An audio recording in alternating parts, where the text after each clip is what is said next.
right. Hello, everyone. Hope you're all doing well on this Friday morning, and welcome to this peer-to-peer webinar. My name is Sylvain. I'm a training and development specialist with the National PSP Training Center, and I'll be your host for today's session. Today, we are welcoming Étienne Chassé, Research Officer for the Human Performance Research and Development Team at the PSP HQ in Ottawa. This session will be delivered in English.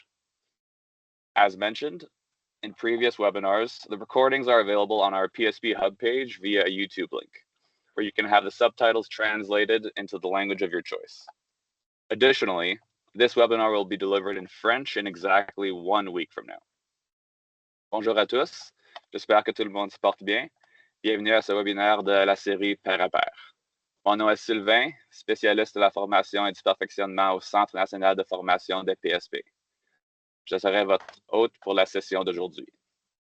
Nous avons la chance de recevoir Étienne Chassé, agent de recherche pour l'équipe de recherche et développement en performance humaine au QG de PSP à Ottawa. La présente session sera délivrée en anglais. Comme mentionné lors des précédents webinaires, les enregistrements sont disponibles sur notre page PSP Hub via un lien YouTube, où vous pouvez faire traduire les sous-titres dans la langue de votre choix. En outre, ce webinaire sera présenté en français dans exactement une semaine. So before continuing, I'd like to invite you to complete the short survey that appears on the screen. The question is quite simple. How many people are taking part in the webinar on the same screen? If you're alone, enter 1. If there are several of you in front of the screen, please enter the corresponding number. This helps us measure our webinar participation. Avant de poursuivre, je vous invite à remplir le court sondage qui s'affiche à l'écran. La question est simple. Combien de personnes participent au webinaire sur un même écran? Si vous êtes seul, inscrivez 1. Si vous êtes plusieurs devant l'écran, veuillez inscrire le nombre qui correspond. Cela nous aide pour mesurer la participation à notre série de webinaires. And now a little bit about our guest. Étienne Chassé works as a research officer for the PSP Human Performance Research and Development Team since 2018. Étienne was heavily involved in the research and development of several human performance programs and fitness evaluations, including occupational fitness for Canadian Space Agency astronauts, RCN clearance divers, helicopter crash rescue firefighting aboard Navy ships, with occupational fitness for several military occupations and with military recruits. He presented in multiple national and international conferences on human performance and physical employment standards. Étienne completed a bachelor's degree with honors in human kinetics and a master's degree in exercise physiology at the University of Ottawa. He's a clinical exercise physiologist, CEP, and high performance specialist certified by the Canadian Society for Exercise Physiology. The title of today's presentation is Unlocking the Future, Better Serving the CAF's Next Generation. We are very lucky to have Étienne with us today. And without further ado, Étienne, it's all yours. Wonderful.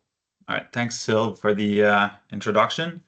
So as Sylvain mentions, the scope of today's presentation is to present the research data that we've collected since January of 2024 on the recruit population. So better understanding the population that joins to then deliver better services to them.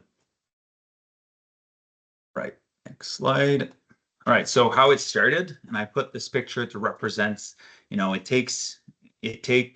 took a village to go from a small research project back in 2016 to now having a research program dedicated to, understanding human performance at the recruit school.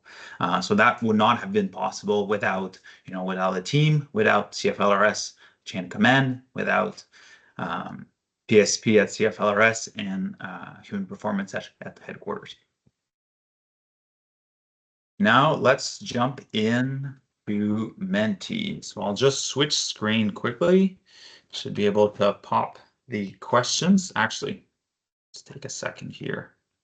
If you want to scan the QR code right there, it should open up a Menti questionnaire, and then I'll be able to just survey your awareness of the recruit population, and then it's as an introduction to later on. So if you scan or type in the code, you should be able to go on to Menti, and then it'll be pretty simple. I just want to know, and here's the code. So let me know. You should be able to, there you go, answer your questions, just to be aware of where you're from. And I see some are joining. So if you want to scan, we are just polling the audience. Want to know your awareness of the recruit population. So if you want to scan, and then the first question is very simple, just where you are located. Wonderful. Next question, pretty simple. How old is the average CAF member? Or CAF recruit, I should say. So when they join, how old is the CAF? You should be able to answer the question now. And this information will be part of the presentation, so I won't give you the answers right away. But overall, during the presentation, those are the topics that we'll cover during the presentation. So 22, 24. Wonderful. We'll go to the next. Ratio of women that are joining. And just for your awareness, it used to be 15. And the goal of the CAF is to have 25% of women representation. But where are we at this time?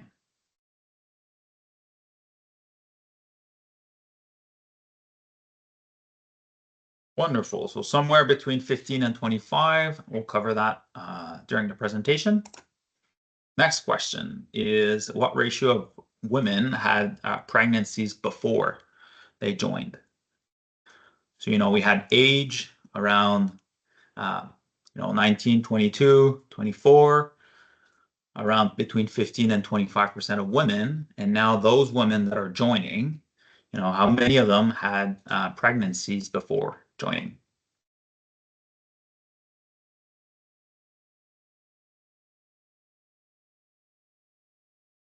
So between 20 and 25 seems to be the choice. We'll cover that later. And then next question is the obesity rate in the CAF recruit population. So how many, are characterized by obesity, and we'll discuss later in the presentation what it means and what are the numbers that we compare the recruit population against.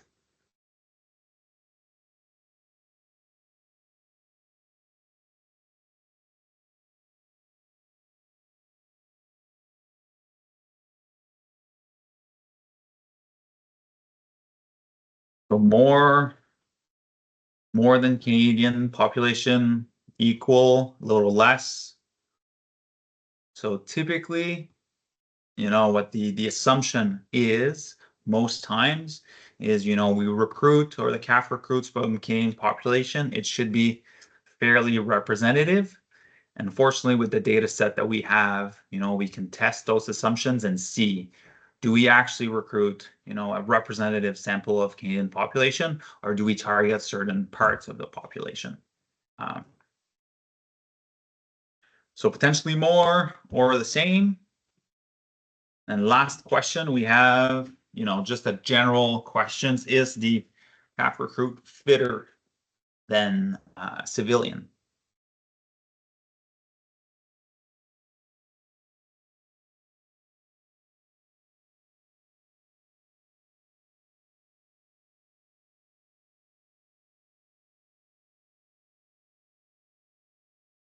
All right, so about the same.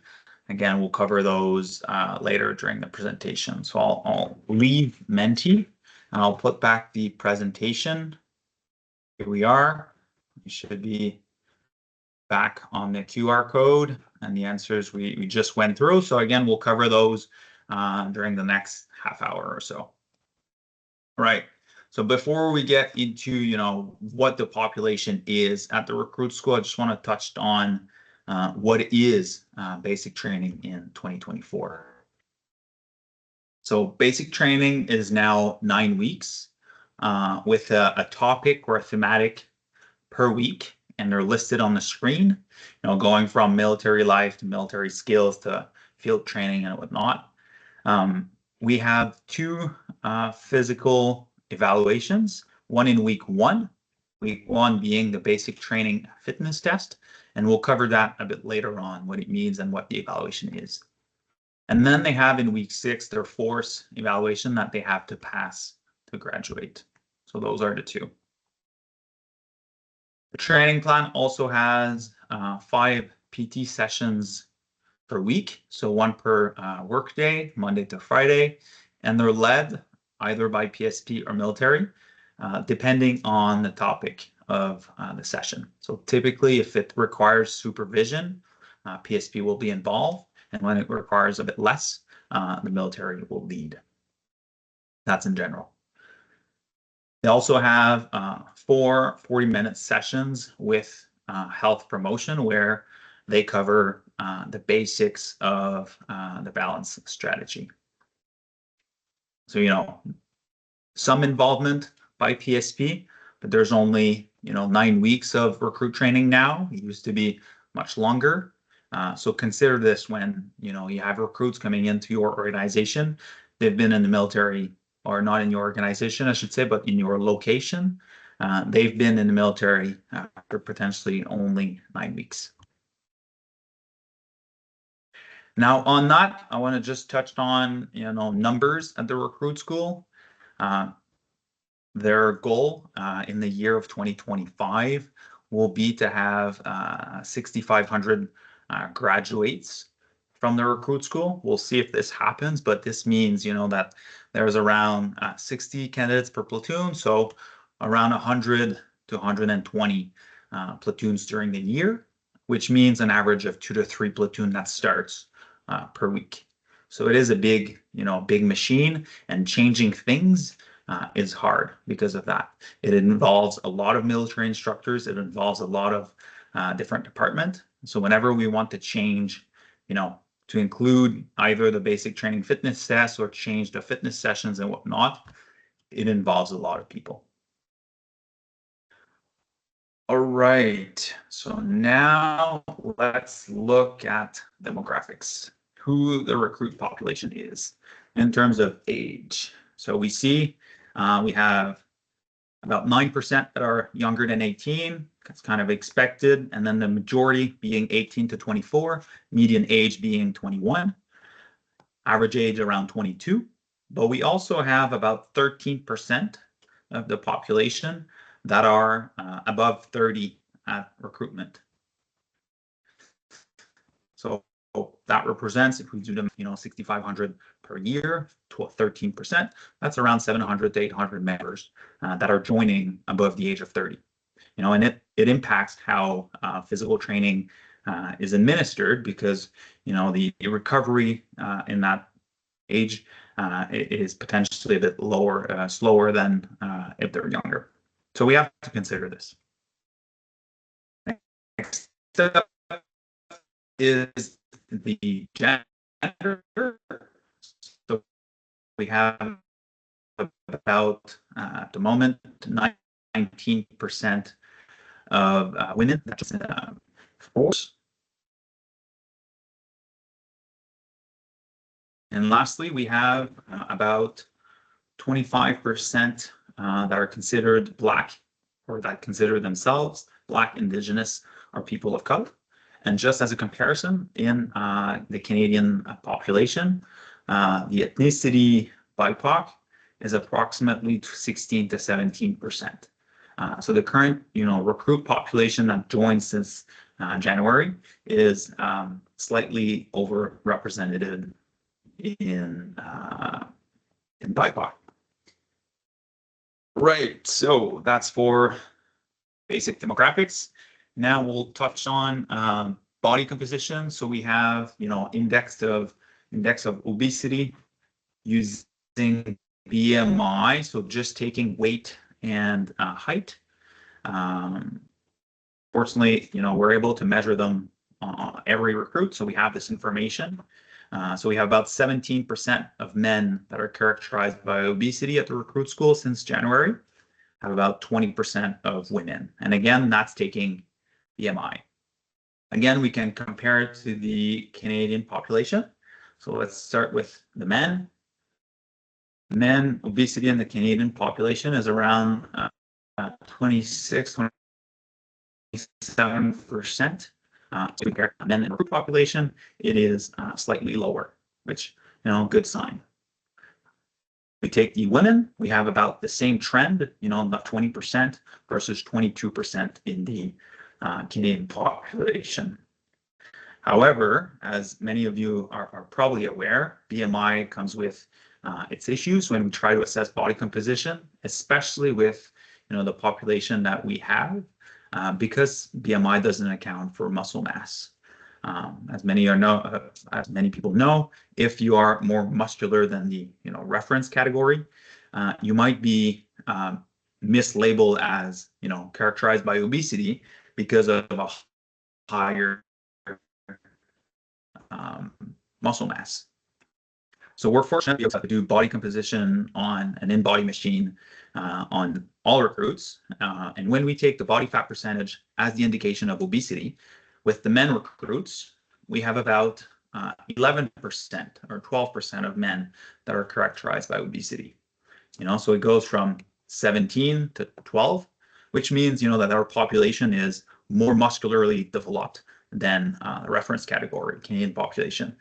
Good sign. They have more muscle mass and the obesity rate is actually lower than what we expect in the Canadian population. However, when we looked at women, we have the opposite trend. We have a higher percentage of the population that is characterized by obesity when taking body fat versus BMI. So the trend of men being more muscular is actually the opposite in the women gender.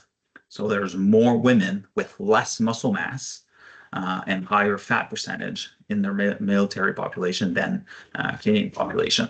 Not so good sign when they're joining the military and the rigors of going through basic training. So really have to take this into consideration when programming fitness health promotion for those members. Now I have two AI generated profiles.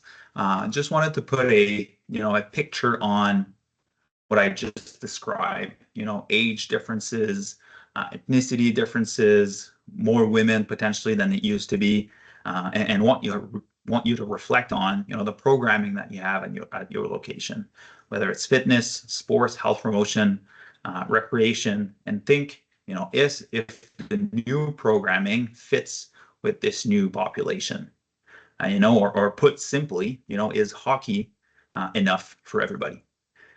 So general message, would a single solution fit everybody? Probably not. All right, now if we look at women specific, we have pregnancies here. So back to the question from the beginning, around 20% of women had pregnancies before joining, with a median number of kids of 2 at home. But the most important, in my mind, is how long ago was the pregnancy? And for most cases, 75%, it was more than 2 years ago.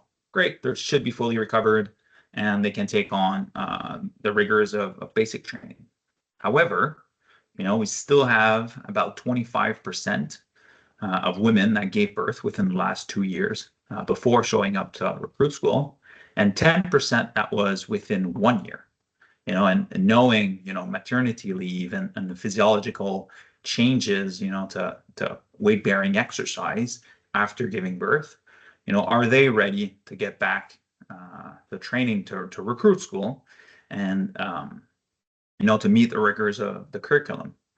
Now, it might not represent many. So that was an argument that, when we presented this information a couple weeks ago, that was someone that, just computing the numbers and saying, okay, we have 20% of women that had pregnancies and we have 20% of women in the forces. So if you compute the two, it represents about 4% of the overall population. So one might say, and that was the argument that, it's only 4%. However, I see it the other way. It's 20% of the women. It is something that we have to recognize, and especially with the goal of the military to have 25% of women representation, that number will grow. And those numbers in the last 2 years, or in the last year, sorry, if we compute all of these, represents 60 to 80 women per year that would require a lot of care when going through basic training to ensure that they're safe for themselves. So 60 to 80 represents 1 or 2 per week at the recruit school.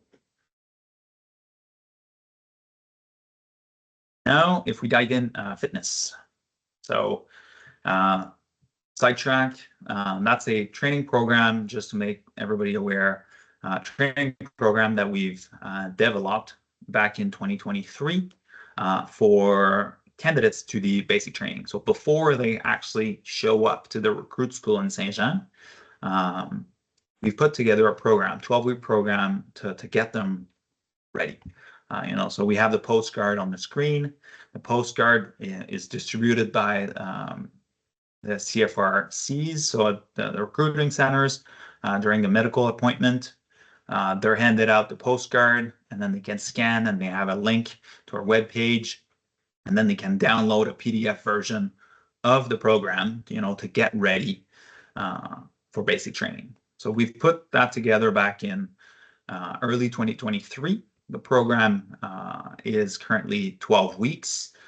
We're working on a 6-week version and more advanced. Many complain that it's too low level, and fair enough. It was designed for sedentary individuals preparing for military training. So we'll now have a 6 weeks advanced program and also a nutrition component. So the nutrition component will support the 2 programs. Now, when we look at how many are aware of the program, we only have currently about 30% that are aware of the program. So we're still working with the recruiting centers, to push the training program so that, puts the awareness to the recruit. They have access, they have the postcard. Now it's on them to, to do it and to get ready. And from those that are aware, about 50%, 53% at least did partially some of the training program, and half did not. That is expected. It is 12 weeks. It is at least an hour per day. And we have 3 components. So some might only do, the running, some might do only the strength. So it's kind of anticipated that at least some would partially participate. But what we want is to make sure that everybody's aware. So I think through the recruiting centers, this is something that we'll push really hard so that, recruits are aware there is resources for them. And now for us, one of the things that we want to track, is if the program is actually, supporting the outcomes of recruit training. So if we look at the chart, that's how much engagement they have with the program. What we're interested is to analyze, the gray and green 8 and 10%, those that did the program for a decent amount of time, 6 to 12 weeks, almost every day. How's the outcome on recruit training? So we'll put analysis together. 18% right now, it doesn't represent a lot of people yet. But by the end of the year, it should represent around 300 to 350 recruits that we'll be able to compare to the other groups and see, if our program was effective for them. So that's one of the next steps for us with this kind of research program at the recruit school. Now, I touched on at the beginning the basic training fitness test completed in week 1. I'll just put up the 3 component it includes. So the first element of the test is a modified Rockport walking test. So instead of doing the 1.6 kilometer as fast as possible, what we want them to do is just to walk around the track for 15 minutes. And we actually pace them to the 1.6 kilometers. So they have a countdown timer for them to guide themselves. The goal is not to walk as fast as possible, but just to have the pace that they're asked to walk around base and during rock marches as the pace that they go around. And logistically, it was simpler to do it that way. So that's the first elements. Second and third is the rushes and the drag, just like the regular force evaluation. Now, if we look at the performance objectives, we have 3 zones or 3 colors. The green representing individuals that are ready towards basic training, 1600 in the 15 minutes, less than 46 seconds on the rushes, and less than 35 seconds. So if you're aware of the force test, this is not a very high performance, but in that category, they're still considered ready for basic training. The novelty of this test is to have, the yellow zone. The red zone, I'll just skip to the red zone real quick. The red zone is pretty much, a failure on the force test, over 51.1, and failure of the drag. So the red zone is, you would have failed force, the 2 components of the force test. And the novelty of this test is to have the yellow zone. So yellow zones represents what we call low readiness. And recruits that fall within these timeframes, if they only have 1, we let them go on the recruit training. However, if they have 2 tests within the yellow category, they are sent to supplementary training, or the TRP. So they have at least 2 weeks of supplementary training before they join back a platoon to go on recruit training. So that's the novelty of the test. On that, one of the recent requests that we had by the school CEO is to come up with a way to push and combine the basic training fitness test and the pre-BMT. So, we deliver a package so that recruits can train. We have the training, the assessment, the physical assessment in week 1. Would there be a way for us to put up a transition in between so that recruits can self-assess themselves from home? So that's his request. Modified Rockport, pretty easy. GPS app, walk around, time yourself on a 1.6 kilometer walk. Can you do it in less than 15? Fairly easy. Rushes, we can landmark, use cones or use anything, markers, lines, chalk on the ground. Identify your location, get up and down and run and time yourself. Fairly easy. Sandbag drag, however, has the kit that people don't necessarily have at home.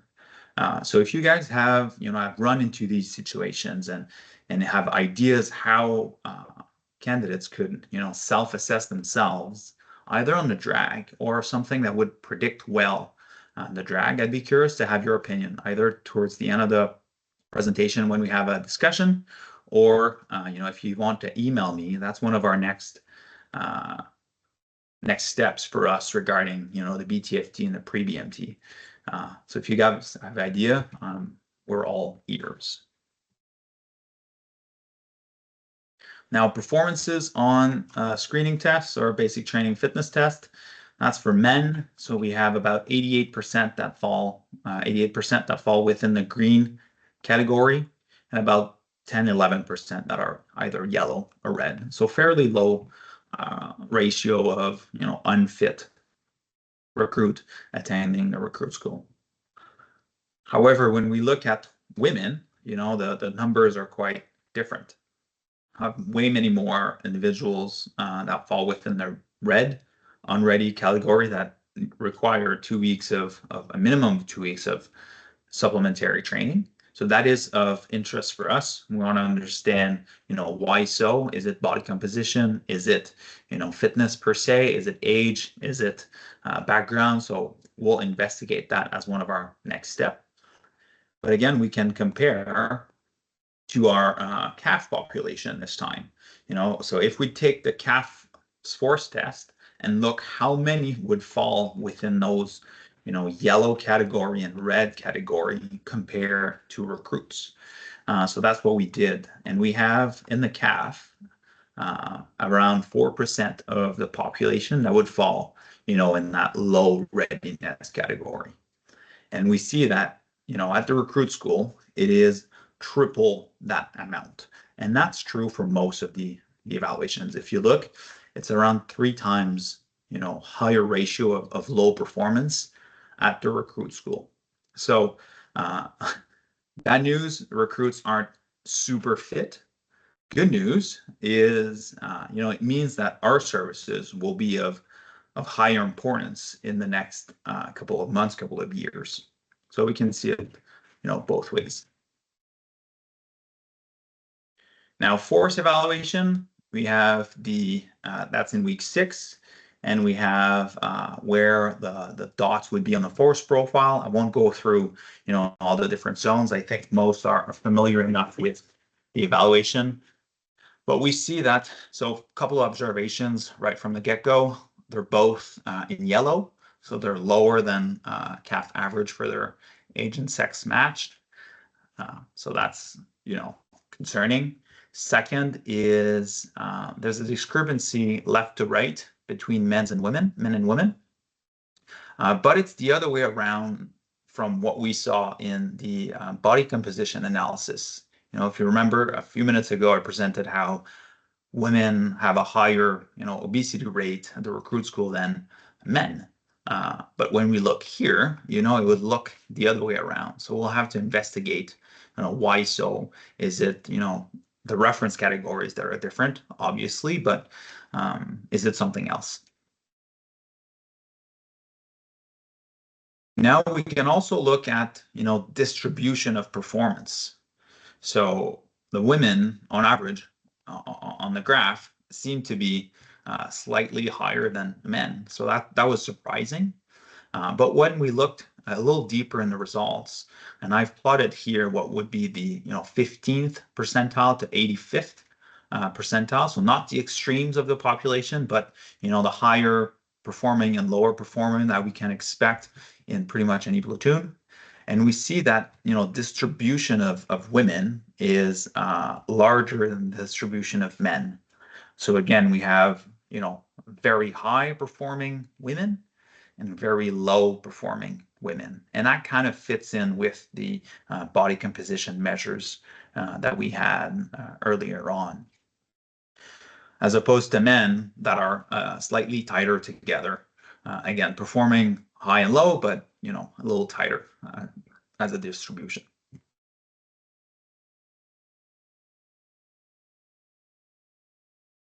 Now, because we do, in evaluations in week 1 and the same 2 components in week 6, we can compare those results and see, if recruits improve and are they on the right track. So what we have, are the 20-meter rushes and the sandbag drag, and overall, a decrease or in time, an improvement in performance of 3 seconds, 2 seconds, 2 seconds, and 1. So the trend is pretty steady for both men and women.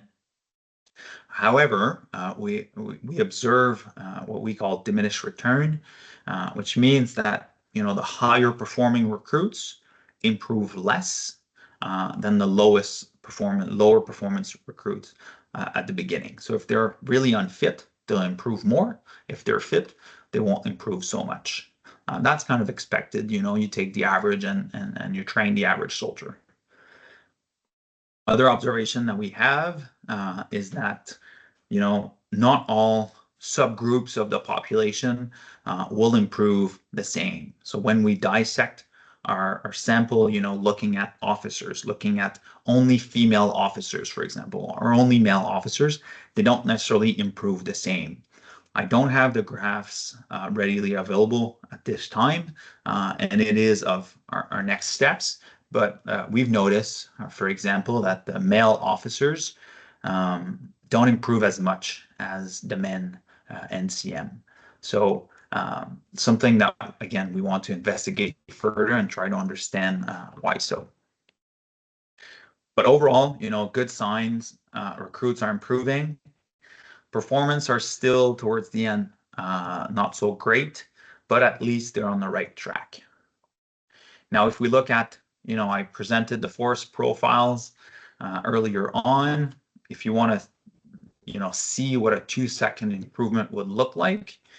So, it looks like this. So it's about, a small shift, but even if it's only 2 seconds during the 6 weeks, it is a shift that is noticeable on the force profile. So they would be at the lower one at the beginning and then upper one at the force test. Now, take-home message, recruit population is very diverse in demographics and fitness in progression. They are very different, and overall what it means for us is, no solution will fit everybody. We have to be flexible, adaptable, open-minded, and responsive in our programming to adapt to this diverse population. We also might need specialized approach when it comes to better supporting, incoming members. There will be more risk by the organization when enrolling members, whether it's medical limitation or potentially medical conditions, and we'll have to be adaptable to that. So again, being flexible and adaptable will be critical in the future. Couple next steps for us in terms of research. Well, first, we'll continue the year. So the goal is, track the whole year. So we've started in January. We'll finish the year. So we should have around 5,000 recruits by the end of this data collection, so that we have a real good picture of what the recruits are like.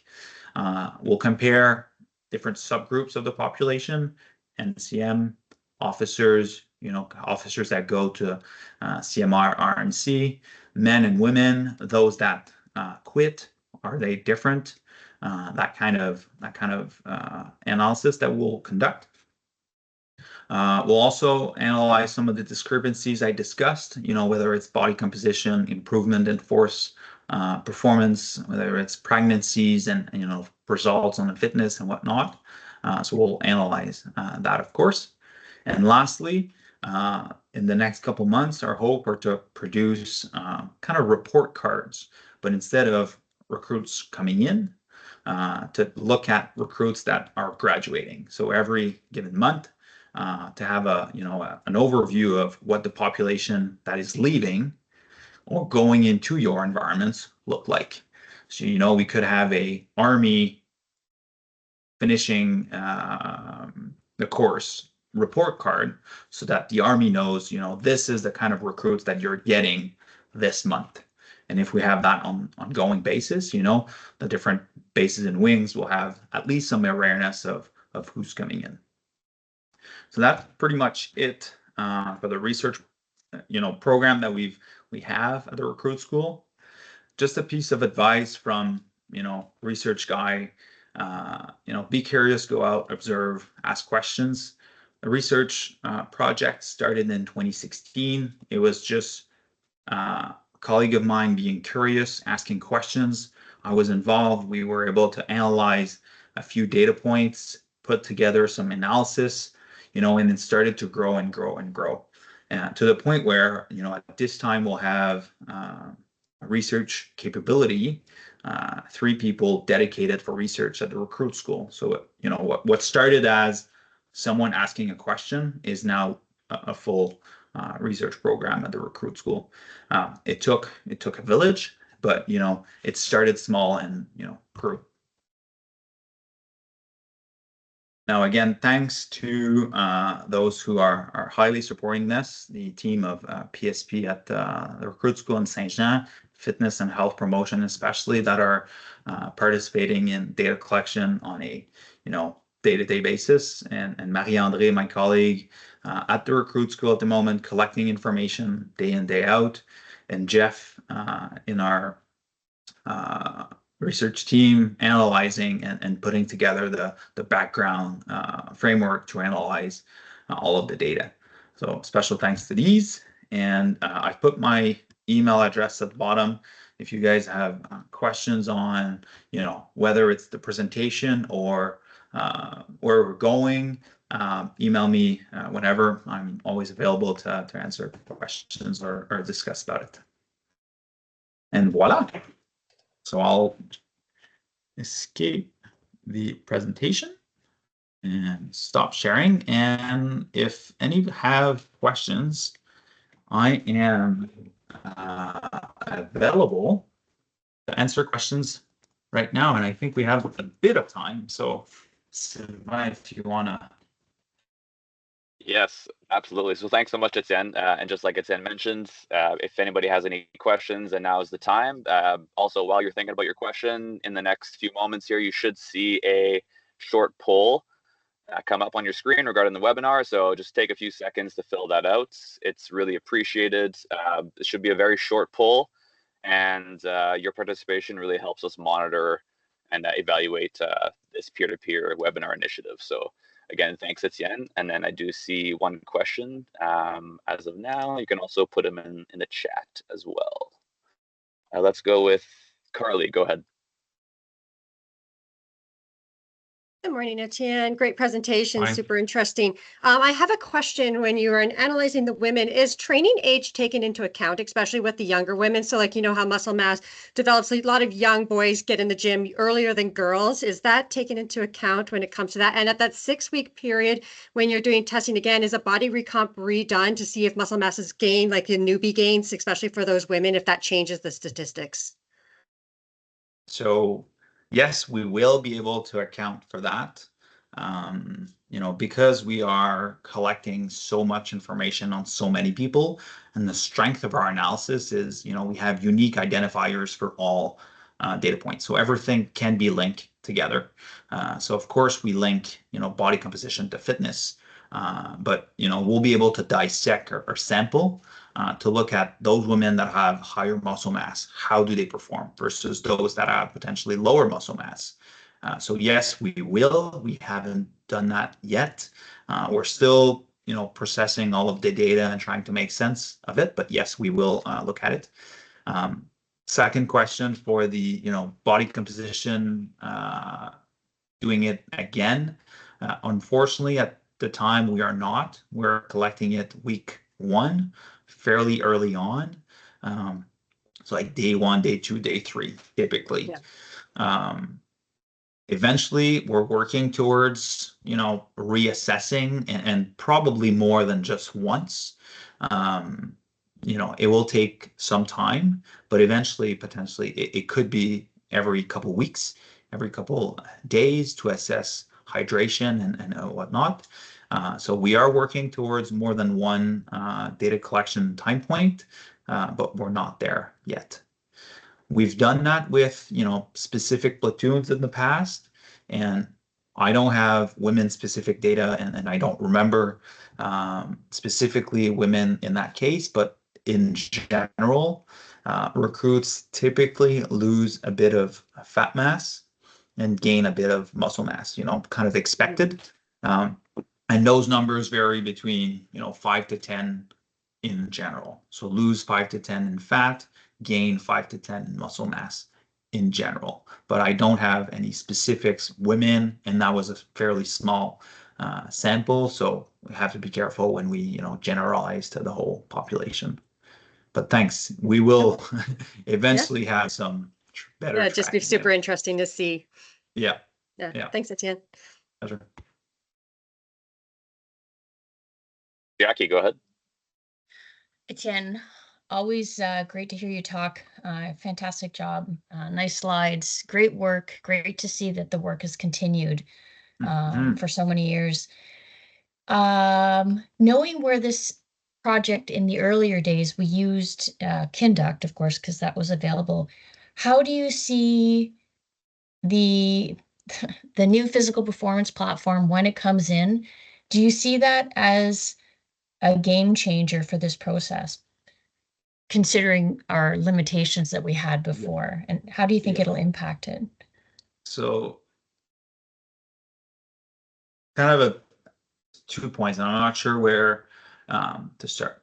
If we look at candidates before they join, I think it would be very nice to have some awareness, and use the app for candidates before they join. The issue we have is, they're not employees. They have started-ish their paperwork, so they are tons and tons of people that are kind of in the process and finally don't end up, going to recruit school. So that's a big limitation. But to have awareness of who's going, how much, load they have, and that kind of information, I think would be a great addition, and we could refine the training program if we had that information. At the recruit school, it could be used in the general programming. The two cons to that is first, recruits don't have much free time, so they follow the PT plan and then they go out. So the only thing that would add, is to have a log of their weights, because we know what they did. They followed the plan that they were given. So that's information that we kind of already know, but we could better track their training logbook. Downside of that, you need a phone. They don't have phones. You need Wi-Fi. They don't have Wi-Fi. So there's many limitations at the recruit school to be capable of using the platform. And the upside of using it at the recruit school specifically, I think is not as much there as if we had it before. So there's pros and cons to both. We'll probably trial some of the capabilities with some platoons at some point, but we'll have to discuss, the logistical, Wi-Fi and usage of the phones and that kind of things. We're at the chain of command before we can implement and trial the platform. So more to follow in the next probably 2 years, I'd say. Yeah, it's always a struggle when we have that non-military, military, and accessibility. I was curious if that hurdle had been resolved or had been progressed. So it's always a challenge. Thank you. Not so much, unfortunately. Yeah.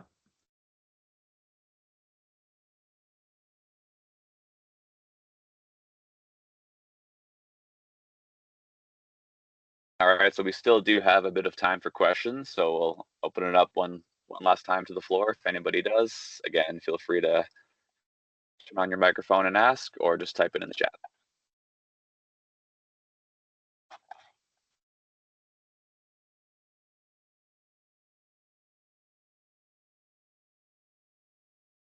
Perfect. Well, if there are no more questions, and I want to thank you all for your participation in this peer-to-peer webinar, and a special thanks also to our guest speaker, Étienne, for that great session. I want to say a few. Oh, Simon, go ahead. Oh, it's okay. Perfect. Yeah, so our next peer-to-peer webinar is going to be on so next Friday, October 4th at 11 a.m. Eastern time. It'll be with Étienne once again, who'll be delivering this same presentation in French. And last few notes on my end, if you have any questions related to Étienne's presentation, then you can feel free to contact Étienne with the email and the contact information that he provided earlier. If you have any questions or comments related to the peer-to-peer webinar series, then please feel free to contact Jackie about that. And otherwise, thanks everyone one final time. Wish you a wonderful weekend, and hope to see you in the next webinar. Take good care. Yeah.